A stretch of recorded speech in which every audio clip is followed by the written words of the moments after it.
Release function జరగడం నాకు చాలా సంతోషంగా ఉంది.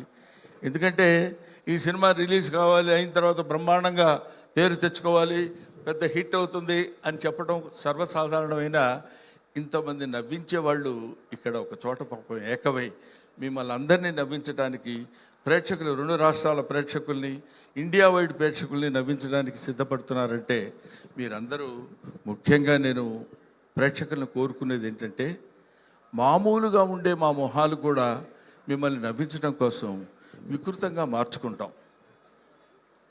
ఏదైనా చెప్పాలనుకోండి, ఏండి ఎప్పుడొచ్చారే అంటాం. అలా అనక్కర్లా, మామూలుగా ఉండొచ్చు.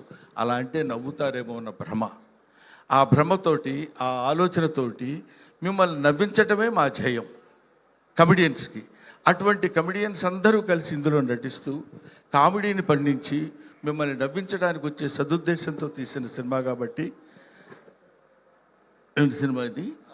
సాంప్రదాయని సుబ్బిని సుత్తపోసని. కాబట్టి ఈ సినిమా డెఫినెట్గా సక్సెస్ అవ్వాలని ఇందాక మిత్రుడు చెప్పాడు, చాలా అద్భుతంగా చెప్పాడు అది. ఎందుకంటే సంక్రాంతి పండుగ రోజు, సంక్రాంతి వస్తుంది, ఈ పండగ మార్చిలోనే వస్తుంది ఈ సంక్రాంతి అని చెప్పాడు.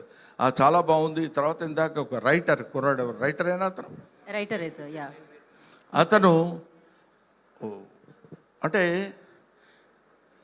ముఖే సరస్వతి, ఎవరికి భగవంతుడు ఎట్లాంటి శక్తినిస్తాడో మనకు తెలియదు.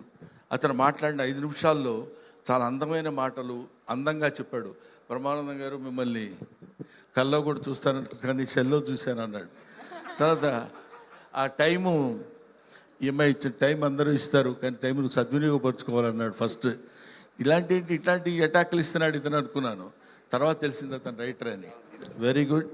అటువంటి రైటరు, ఇటువంటి డైరెక్టరు, ఇటువంటి ప్రొడ్యూసరు, ఇలాంటి ఆర్టిస్టులు అందరితో కలిసి ఈ సినిమా ప్రొడ్యూస్ చేసినటువంటి నా తమ్ముడు శివాజీ ఈ సినిమా ఒక అద్భుతమైనటువంటి రీతిలో సక్సెస్ని కొట్టాలని, నిజంగా ఇందాక వాడు కమల్ చెప్పినట్టు, వీడు సినిమాలు తీయటం మొదలు పెడితే హీస్ గుడ్ ఎట్ హార్ట్.